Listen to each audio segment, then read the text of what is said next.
yang akan datang. Bismillahirrahmanirrahim. Assalamualaikum warahmatullahi wabarakatuh. Dan juga selamat petang diucapkan kepada anda yang terus bersama kami di IKIM FM. Alhamdulillah kita kembali untuk bersama dalam Ibrah pada petang ini bersama dengan yang berbahagia Ustaz Syahari Abdul Rahman. Seperti biasa panel tetap kita untuk kita berkongsi tentang tajuk kita pada petang ini. Ustaz, mungkin Ustaz dapat kongsikan. Kita teruskan dengan musafir menuju Ibrahim, Puan Hajah. Ya, cukup menarik sekali. Jadi silakan Ustaz. Assalamualaikum warahmatullahi wabarakatuh. Alhamdulillahi rabbil alamin, wassalatu wassalamu ala asyrafil mursalin wa ala alihi wa sahbihi wa barik wa sallim. Subhanaka la ilma lana illa ma 'allamtana innaka antal alimul hakim wa la hawla wa la quwwata illa billahil aliyil azim. Terima kasih pada Puan Hajah Ani Asnah, DJ kita yang bertugas pada petang ini, seluruh sidang pendengar IKIM FM yang komited dengan segmen Ibrah. Pada petang ini insyaAllah Puan Hajah kita teruskan pengembaraan kita, musafir kita menuju Nabi Allah Ibrahim alaihissalam. Dan pada segmen-segmen yang lepas kita telah mengupas mengenai kisah Nabi Ibrahim berdakwah pada ayahnya atau ayah saudaranya. Dan kita juga telah mengupas dalam segmen yang lepas bagaimana kepintaran Nabi Allah Ibrahim AS berdakwah pada kaumnya dengan apa yang telah berlaku pada berhala-berhala yang ada pada waktu itu. Dan kali ini kita sama-sama sedang pendengar menyambung semula kisah yang berlaku kepada Nabi Allah Ibrahim AS selepas baginda diselamatkan oleh Allah Subhanahu Wa Taala daripada dibakar hidup-hidup oleh Raja Namrud pada waktu itu. Ia belum lagi tamat sebenarnya. Nabi Allah Ibrahim alaihissalam meneruskan dakwahnya kepada masyarakat, dan termasuk kisah yang akan kita ambil petik pada petang ini, kita petik daripada surah Al-Baqarah ayat 258. Ia adalah fasa yang ketiga kalau boleh saya nyatakan fasanya itu, iaitu di mana ini adalah peringkat di mana Nabi Allah Ibrahim alaihissalam dicabar, digugat oleh Raja Namrud untuk menerangkan tentang Tuhannya, yakni menerangkan tentang Allah Subhanahu Wa Taala. Berdebat, Nabi Ibrahim diancam untuk berdebat dengan Raja Namrud, ya, laknatullah. Mungkin sidang pendengar semua pernah mengetahui ataupun mengenali mana-mana tokoh debat yang pernah ada di dunia pada hari ini. Kalau saya boleh bertanya jugalah pada Puan Hajah sendiri ke, ada pernah mengenali mana-mana tokoh debat yang masih hidup ataupun yang sudah meninggal dunia, Puan Hajah? Tak ada. Tak ada. Kalau anak-anak kita pun, kalau kita tanya soalan ni pun belum tentu diorang tahu. Kalau superhero tu diorang tahulah. Tetapi sebenarnya antara tokoh debat ataupun debater ataupun seorang remaja yang bijak dalam berdebat ini, antaranya Nabi Allah Ibrahim alaihissalam. Dan ayat-ayat dalam surah Al-Baqarah ini, kalau kita lihat secara besarnya, dia bersangkut paut dengan ayat-ayat sebelumnya, iaitu Allah membantu orang-orang yang beriman. Allah memberikan jaminan, Allah tetap tidak akan meninggalkan orang-orang beriman bila mereka berdepan dengan kezaliman. Dan antaranya Allah memberikan suatu kisah kepada Nabi kita Muhammad SAW, bagaimana Allah memberikan bantuan kepada Nabi Allah Ibrahim dalam bentuk menang hujah. Allah memberikan bantuan kepada Nabi Ibrahim. Allah pernah membantu Nabi Ibrahim dalam bentuk yang diselamatkan daripada api yang marak menjulang.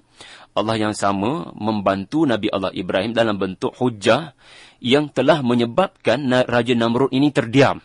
Inilah rumusan daripada kisah ini. Ia adalah kisah tentang Namrud yang kalah debat.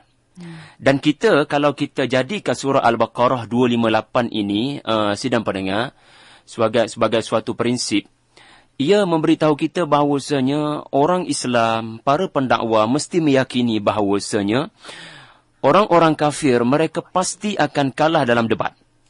Kalau kita boleh berdebat dengan mereka dengan bersungguh, mereka tidak akan mampu akhirnya berdebat dengan kebenaran yang berada di pihak orang Islam. Baki lagi bagaimana untuk berhujah, bagaimana untuk berdebat. Perkara inilah yang saya kira mesti diberikan penekanan. Sama ada para pendakwah mesti belajar ilmu mantik, mesti belajar untuk pandai berdebat. Saya sendiri pun Puan Hajah pernah dulu sesekali berjinak dengan dunia debat ni. Banyak perkara yang bersifat seni, perkara yang kita tak boleh belajar daripada buku. Kita hanya boleh belajar untuk berdebat dengan baik ini apabila kita berada sendiri di dalam medan debat itu sendiri. Sebab itu bila kita, para pendakwah kita pandai berdebat, artinya mereka berani untuk berdakwah bukan dalam kelompok yang mereka sudah biasa. Kita mengenali seorang tokoh yang bernama Syekh Ahmad Didat, almarhum Syekh Ahmad Didat. Berapa ramai para pendeta yang berdebat dengannya tetapi akhirnya masuk Islam selepas mereka rasa mereka kalah dengan hujah Syekh Ahmad Didat. Ini satu perkara yang kita betul-betul kehilangan pada hari ini. Dan anak-anak kita mesti diajar, mesti dididik untuk menyertai kelab-kelab ataupun kelas-kelas pidato, debat, supaya mereka bukan sekadar berani tapi berani untuk berhujah. Ya, ini perkara yang kita tidak boleh pandang remeh. Kalau saya dulu Puan Hajah di UIA ni, kampus yang begitu banyak mengadakan program-program interface dialog. Maknanya kita jemput wakil daripada pelbagai agama dan kita ada wakil daripada orang Islam untuk kita membuka fikiran kita. Bagaimana para panel boleh berbicara tentang Tuhan masing-masing, dan kita pasti meyakini bahawasanya Islam terlalu kaya dengan hujah-hujah yang logik, ya, untuk menjadi ketenangan, memberikan ketenangan kepada kita sebagai seorang Muslim. Cerita Nabi Allah Ibrahim alaihissalam adalah cerita yang ringkas sahaja di dalam Al-Quran dirakamkan.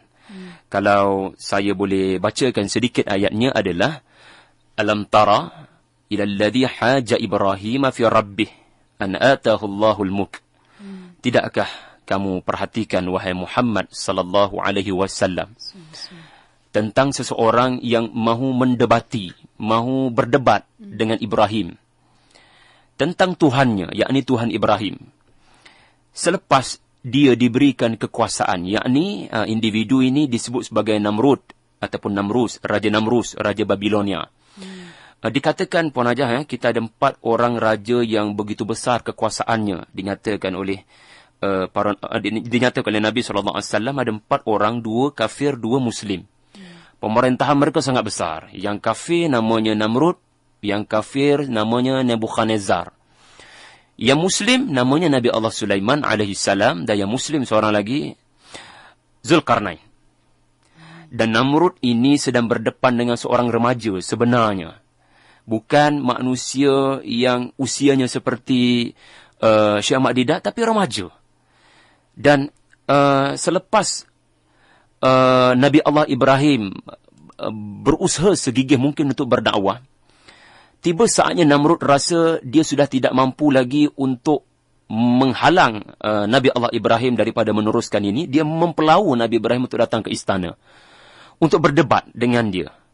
Allah tidak menyebut nama Namrud di dalam Al-Quran kerana ada hikmah yang Allah sendiri maha mengetahui. Para ulama menyatakan antara hikmahnya supaya kita meyakini ini bukan kisah Namrud sahaja. Kisah manusia yang suka berdebat, tidak mempercayai ketuhanan, yakni Allah SWT ini ada pada setiap masa. Maka kisah ini didiamkan nama Namrud supaya kita mendapat pedoman untuk kita pada hari ini. Tetapi nama Ibrahim di-highlightkan supaya kita tahu, ya, siapa yang benar-benar menang di dalam pihak yang berdebat ini.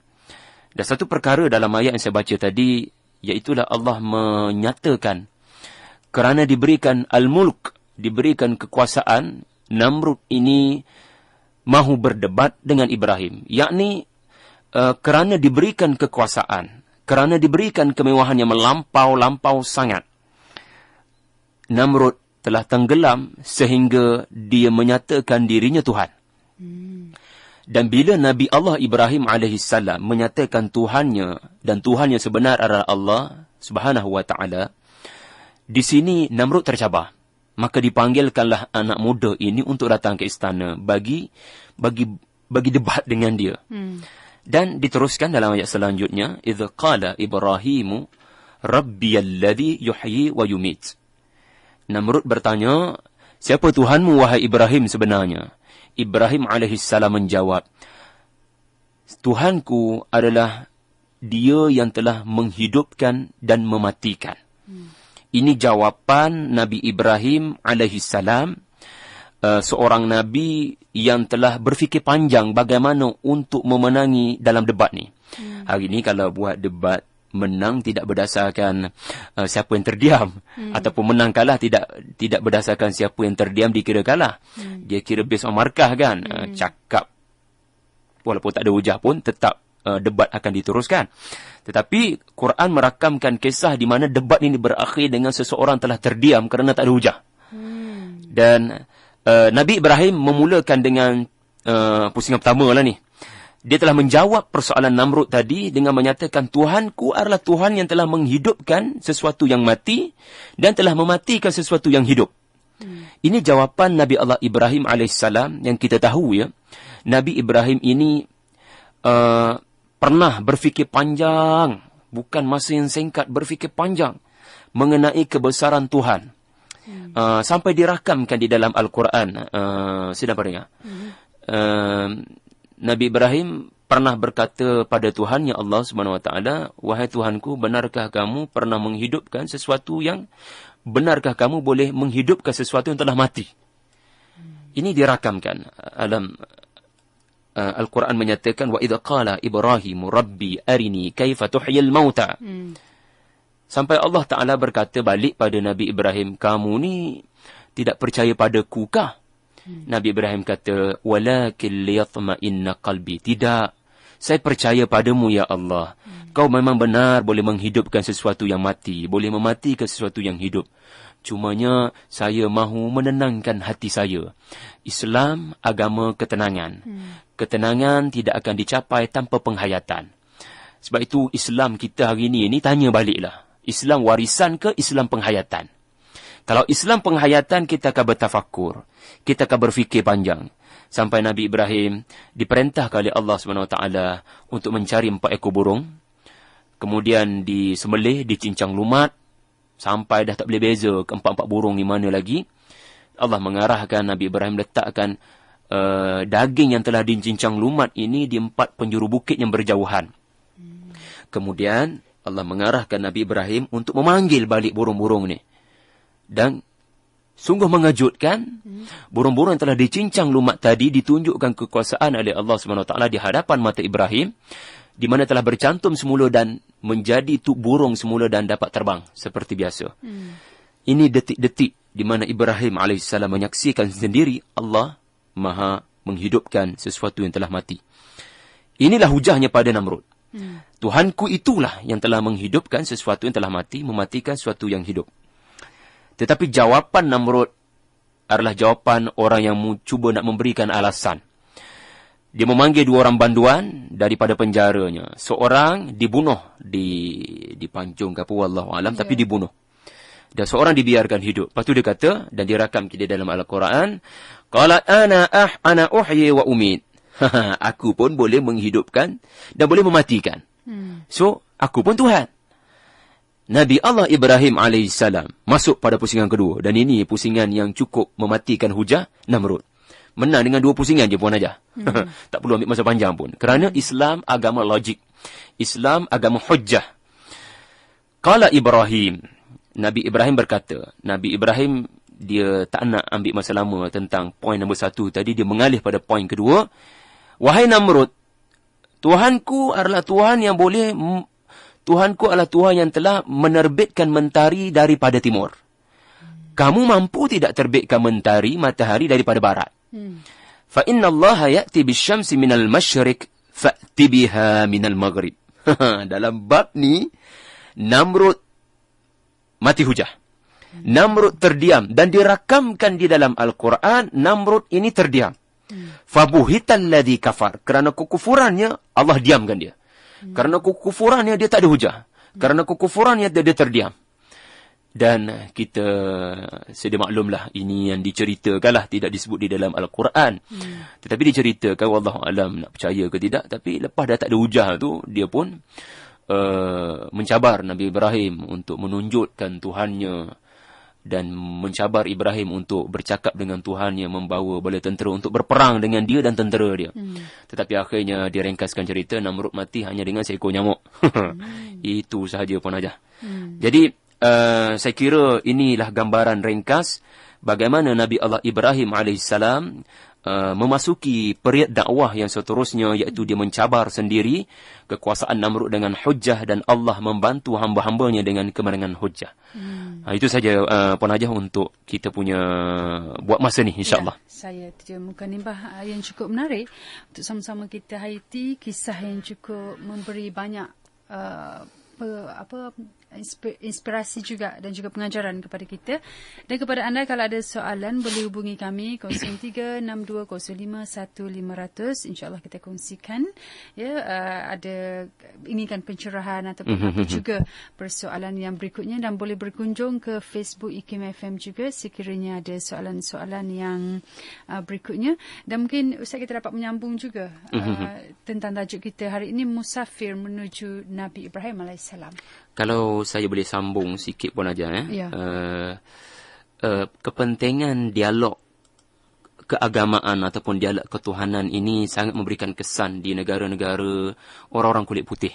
Sebab orang-orang kulit putih ni tak tahulah, mereka punya perangai berdasarkan pengalaman sedikitlah saya berada di sana. Mereka ni masyarakat yang kuat membaca, masyarakat yang sangat terbuka fikiran.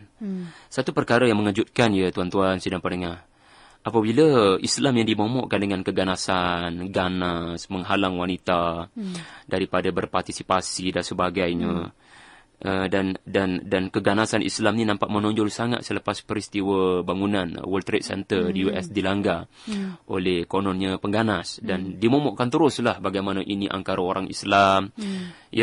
Tetapi satu perkara yang mengejutkan apabila saya sempat tengok di YouTube satu video forum BBC News yang berlaku pada 2011, di mana panel yang convert to Muslim itu menyatakan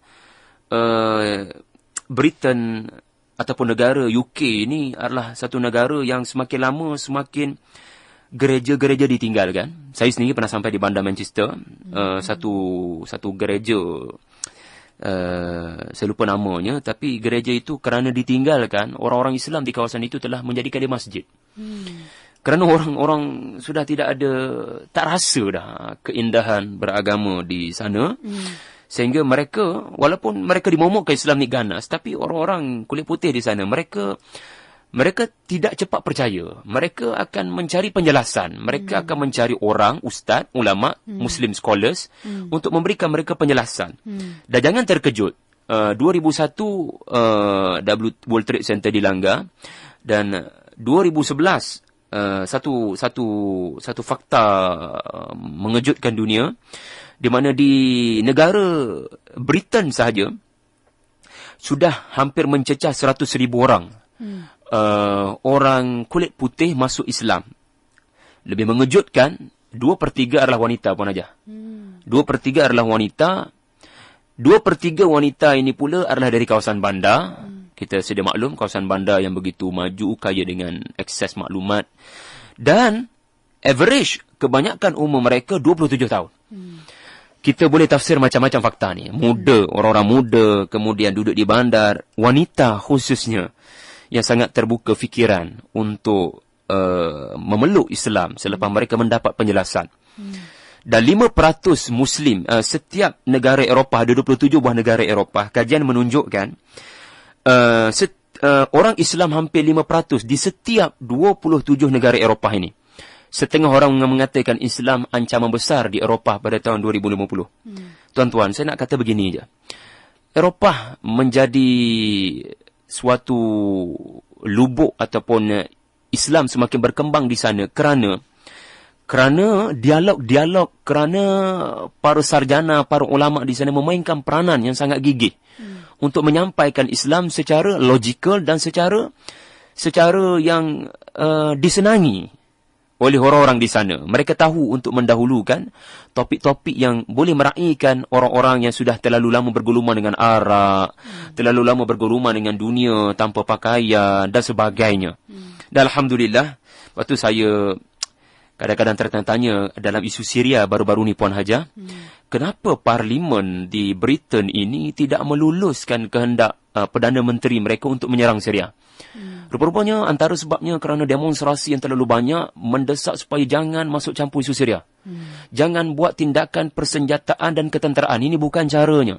Dan sebab itu sebahagian besar ahli parlimen kerana terkesan dengan suara rakyat mereka kata kita tak boleh lagi mengulangi kesilapan apa yang telah berlaku di Iraq dan Afghanistan. That's why mereka tidak memihak kepada pemimpin mereka pada waktu itu.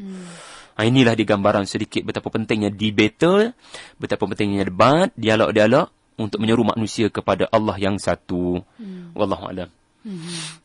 Dan kita masih lagi nanti panggilan daripada rakan-rakan pendengar kita. Anda boleh tembusi talian 0362051500. Dan cukup menarik juga penjelasan ataupun pendedahan daripada Ustaz tadi apabila gereja-gereja ditinggalkan, maknanya manusia sudah tidak mahu, ialah golongan tertentu tidak mahu kepada agama lagi. Sebagaimana saya juga ada sedikit pengalaman yang diceritakan oleh sahabat di Belanda, banyak gereja-gereja ditinggalkan dan orang Islam telah mula mengambil gereja itu digantikan dengan masjid dan Islam disebarkan. Masya Allah, Alhamdulillah. Mungkin Ustaz juga dapat berkongsi cerita-cerita lain yang boleh kita teladani.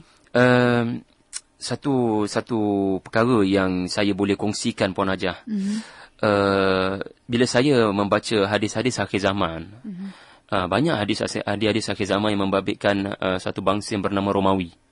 Romawi ini bukan Rom semata-mata Rom di Itali sana. Romawi ini adalah merujuk pada bangsa berkulit putih yang dahulunya pernah berkiblatkan Rom ataupun Vatikan di Itali.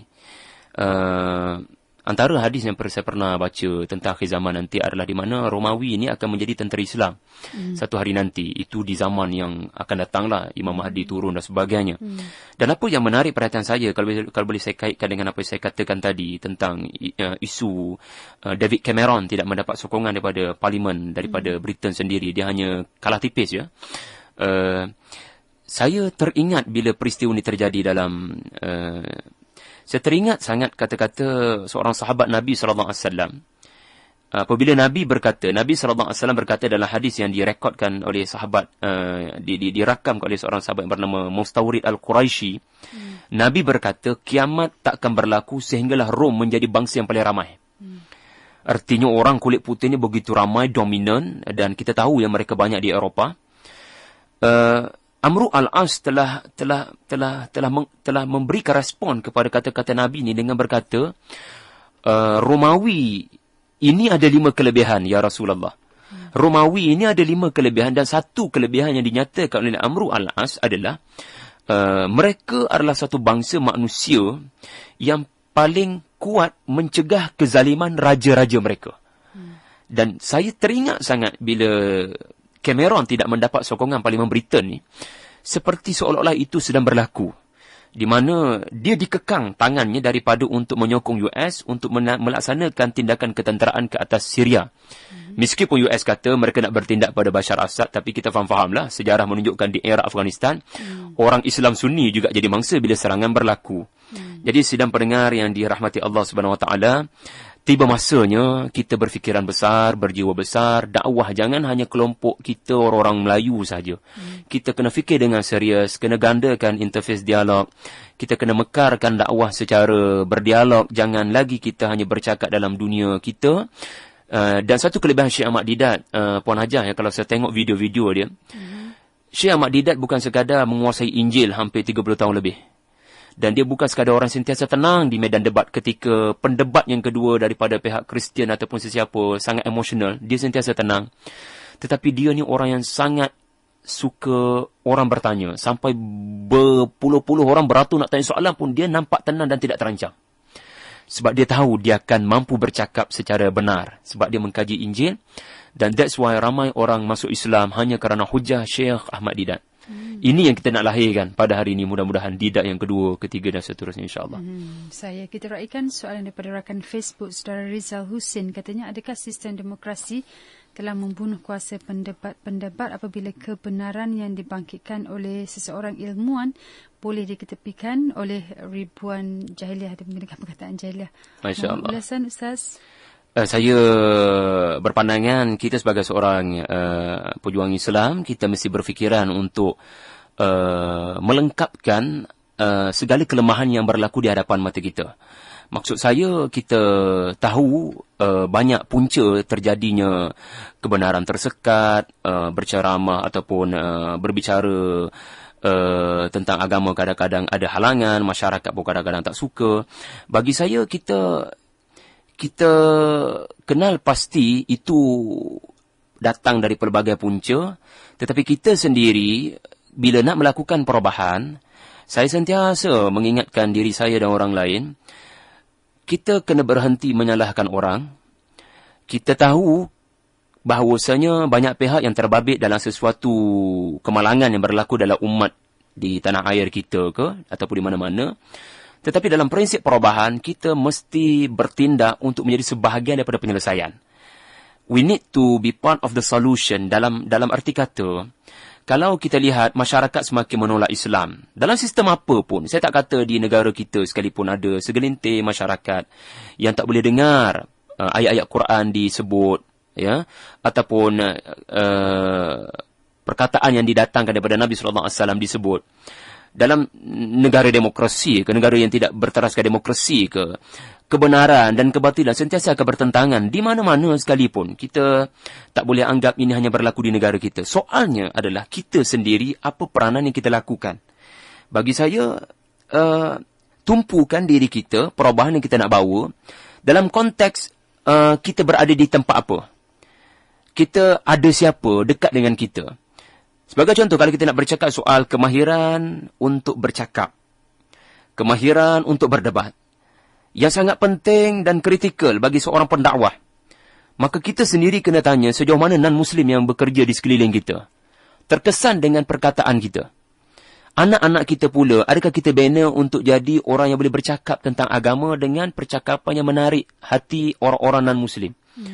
So, fokuskan diri kita untuk melengkapkan kelemahannya di hadapan mata kita. Sebab, kalau kita asyik terus mencari siapa salah, kita takkan dapat untuk membaiki keadaan ini.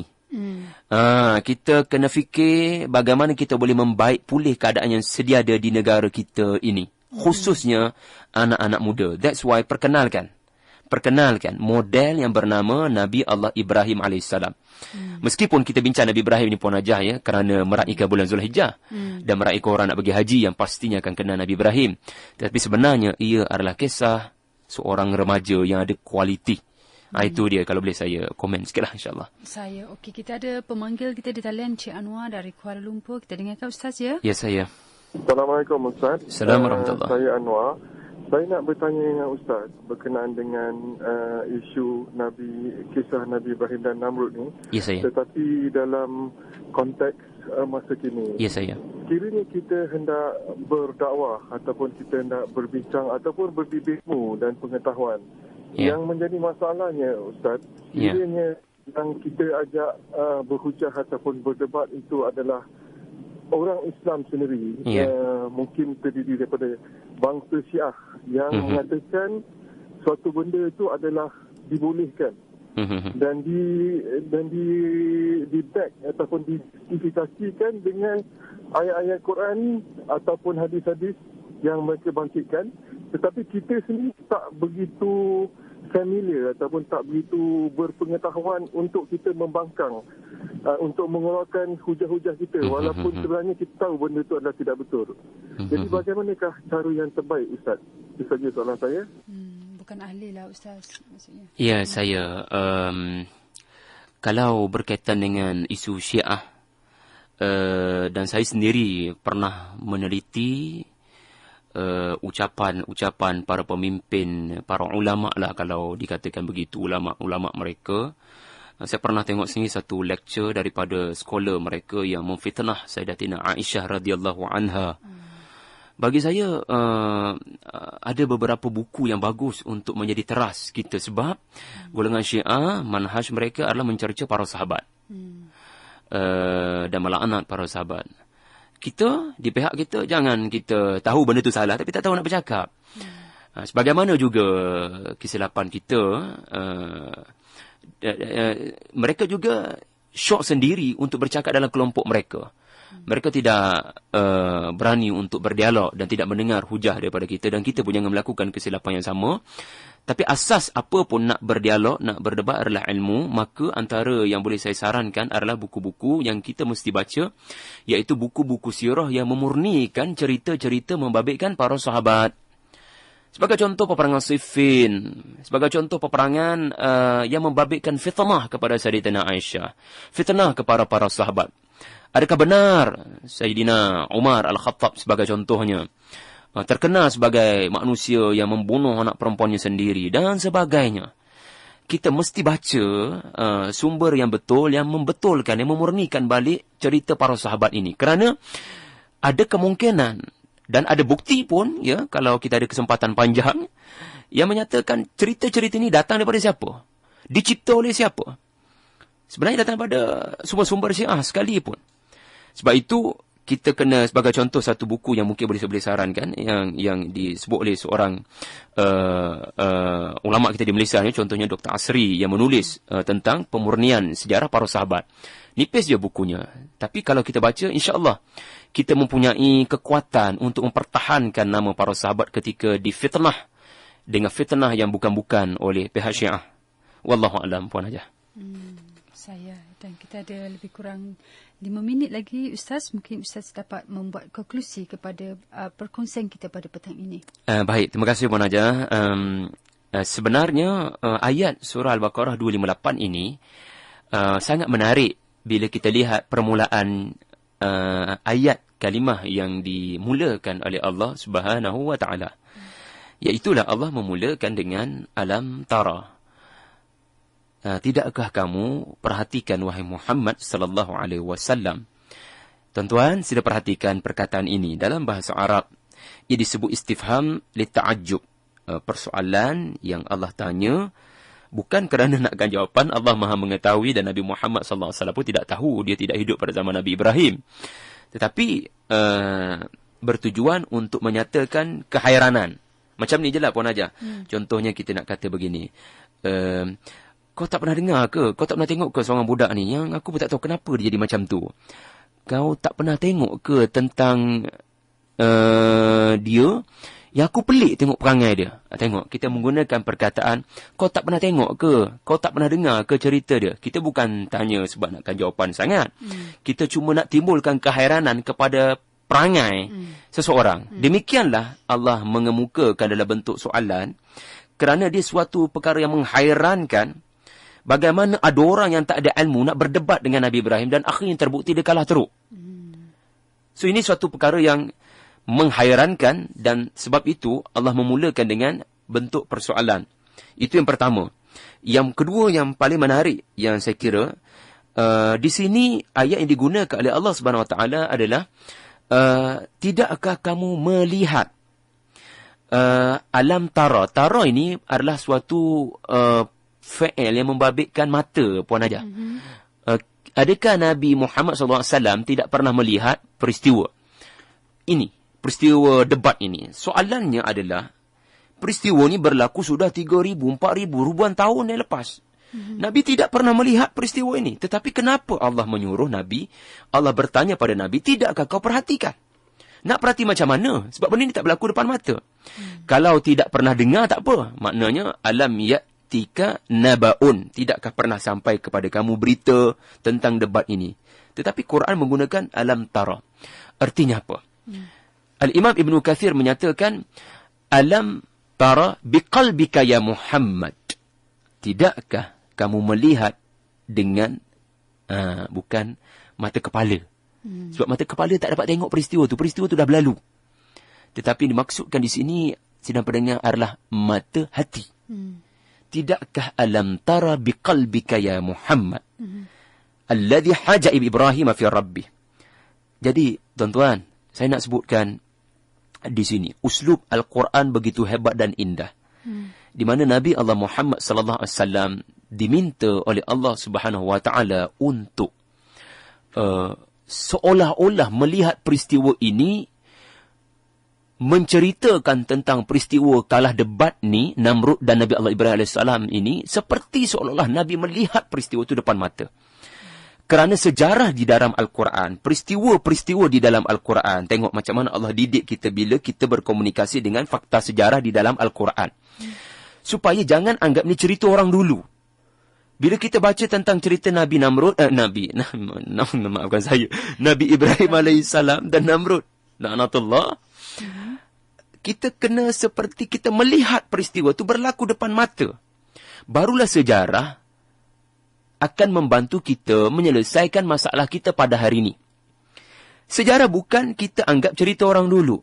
Ia adalah cerita yang mesti kita seolah berlaku depan mata kita, dan bila kita anggap benda itu berlaku depan mata kita, maka seolah kita jadi saksi.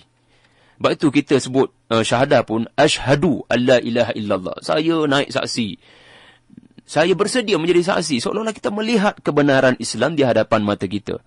Soalnya, saudara-saudari, sejauh mana ayat-ayat seperti ini dan ayat-ayat Quran yang mana pun, kita benar-benar seperti melihat peristiwa itu. Al-Quran mesti didekati dengan kedua-dua belah mata. Bila Allah berbicara tentang neraka, neraka yang seperti disebut dalam surah Al-Mulk, neraka itu pecah, ya, sebab kerana terlalu marah. Neraka itu sudah penuh dengan orang ramai, sehingga neraka Jahannam bertanya, ada tambahan lagi tak ya Allah? Ini dirakamkan dalam surah Al-Qaf. Kita baca ayat neraka ni, ada ke tidak kita baca sampai seolah kita melihat neraka tu depan mata kita? Dengan penuh ketakutan. Hanya dengan kita merasai dengan mata hati kita, tuan-tuan, Quran akan memberikan bekas kesan dalam hidup kita, insyaAllah. Itulah saya rasa hikmah di sebalik Allah bercerita tentang sejarah di dalam Al-Quran dengan memulakan dengan perkataan alam tara. Alam tara kaifa fa'ala rabbuka bi ashabil fil. Tengok, tentera Abraha yang melanggar Kaabah. Allah menyatakan, tidakkah kamu Muhammad memperhatikan? Perhati. Perhati ni ada hati. Adakah kamu melihat dengan bukan mata kasar, kamu tidak hidup pada waktu itu, kamu tidak pula lahir lagi pada waktu itu, tetapi lihat dengan mata hati, bayangkan, kerana di situ barulah kita akan mendapat pelajaran, ibrah daripada sejarah. Wallahu a'lam. Puan aja panjang pula kita. Terima kasih banyak Ustaz. Masa memang tak mencukupi. InsyaAllah minggu depan kita boleh berkongsi lagi Ustaz, ya. Jadi ya, insyaAllah. Terima kasih banyak sudi bersama. Sama-sama Puan aja. Assalamualaikum. Waalaikumsalam warahmatullahi. Dan kepada rakan-rakan pendengar kita, nampak